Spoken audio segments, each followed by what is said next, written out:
এবারের বৃষ্টিতে মানুষের অনেক ক্ষয়ক্ষতি হয়েছে। একসময় যে গাছগুলো থেকে আমরা সবজি সংগ্রহ করতাম এবং তা দিয়ে ২-৩ বেলা অনায়াসেই হয়ে যেত, বাইরে থেকে কেনার প্রয়োজন হতো না।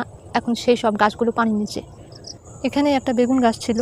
২ দিন আগে দেখলাম আমার ভাবি গাছটা থেকে ১০টা বেগুন পারল। গাছটা আমি অনেক যত্ন করে লাগিয়েছিলাম। গাছটা এখন পানির নিচে, হয়তো কিছুদিন পর মারা যাবে।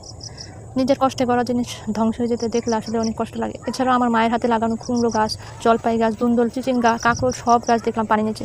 আমের কয়েকটা চারা দেখলাম হয়েছিল, সেই সব গাছ পানির নিচে। কুমড়া গাছ যেহেতু পানির নিচে চলে গেছে, এর জন্য আমার ভাই দেখলাম কুমড়া গুলা কাইটে নিয়ে আসছে। ৩টা কুমড়া ছিল। তাছাড়া করলা গাছটাও দেখলাম শেষ। কাঁকরোল গাছও ছিল, সব পানির নিচে আস্তে আস্তে মারা যাচ্ছে। কিন্তু বাইরে একটা কাঁকরোল গাছ যদিও আছে। আসলে আমাদের গাছ লাগানোর জায়গাটাও নিচু, যার কারণে এমনটা হয়েছে। তারপরও যত নিচুই হোক না কেন, আমার বাবার শেষ স্মৃতি হওয়ায় এই জায়গাটাতে আমরা সবাই থাকার ডিসিশন নিয়ে নিয়েছি। আর এটাই হওয়া উচিত, তাই না? বাবার শেষ স্মৃতি তো কখনো মোছা উচিত না। কিন্তু সবকিছু বললে এবারে বৃষ্টিতে মানুষের ক্ষয়ক্ষতি আসলেই অনেকটা বেশি।